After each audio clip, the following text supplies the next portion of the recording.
A copy of the New York Times today contains more information than the average person in the 17th century would have encountered in a lifetime. Over 500 hours of content is uploaded to YouTube every hour. The average person is now exposed to the equivalent of 174 newspapers worth of information every single day. Search interest for overstimulation is at an all-time high.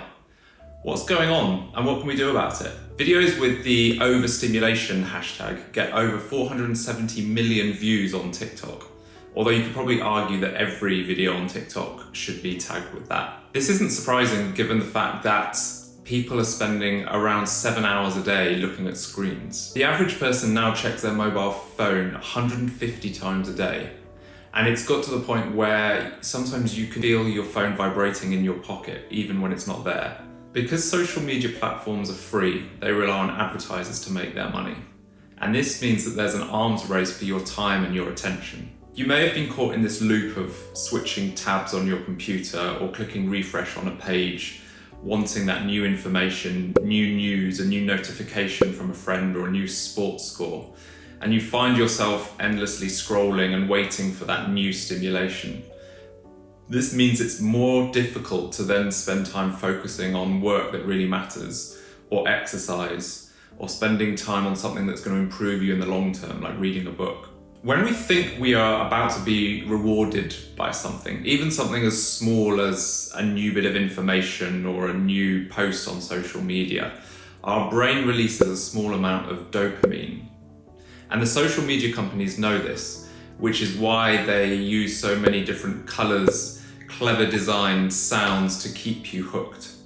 Anyone who's ever played Candy Crush will know what I mean. As a result of this, and because we're getting all of that dopamine, our brain tells us to stay on that social media app instead of doing something that's better for us, like going for a run, a walk in nature, or hanging out with friends. This isn't just about screens, however.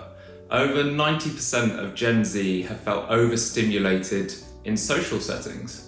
And on our commute to work, the average commuter is bombarded with over 300 different advertising messages. Noise pollution is also an increasing issue.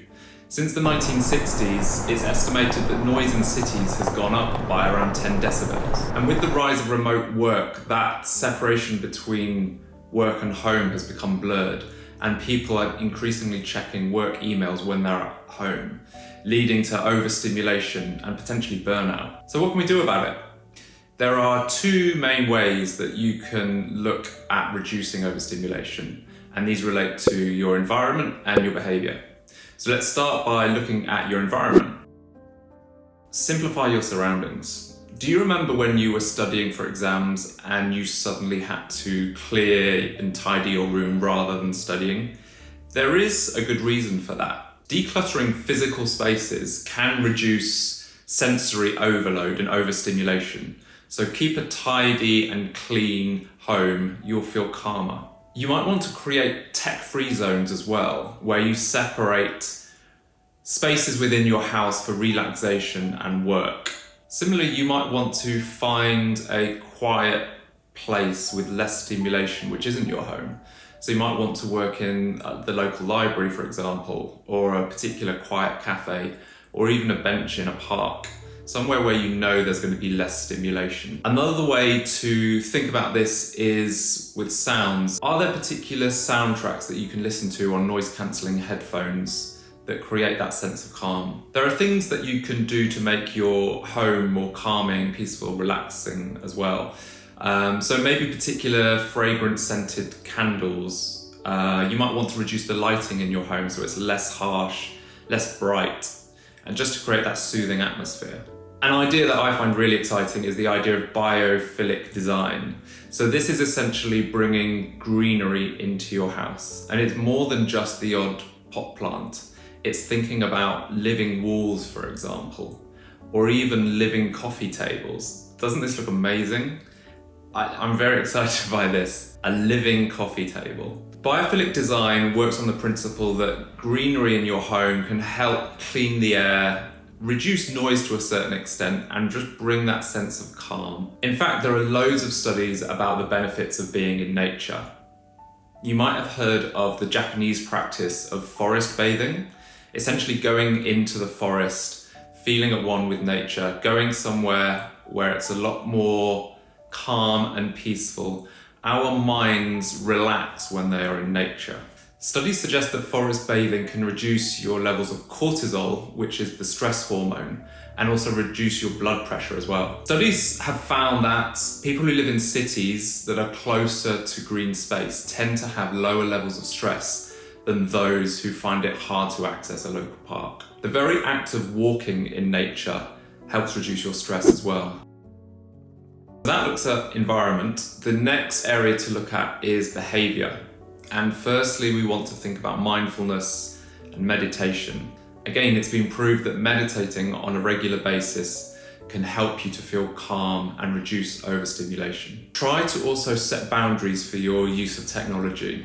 I know this is hard, but realize that that constant looking at screens is overstimulating you. You might want to set limits on use of your phone, for example. Try keeping it in another room so that you can't look at it as you're going to bed, or you won't look at it first thing in the morning. You might even want to keep your phone completely off for the first few hours of the day while you focus on other things like doing deep work or exercising or meditating. Prioritize your self-care as well. So think about activities that don't rely on a screen.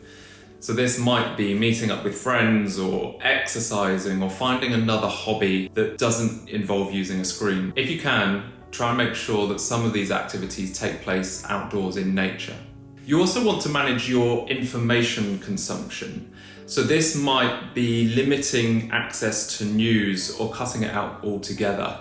There is lots of evidence to suggest that overexposure to news can cause anxiety because you're being bombarded with the world's problems that you can't do anything about. Set limits on your notifications as well. You might find that the constant buzzing and alerts on your phone make you look at it more. Try and turn lots of those off so that you only look at your phone when you need to. If you're brave, you might even want to go on a complete digital detox. And we're talking time away from your phone, maybe even for a weekend in a retreat somewhere.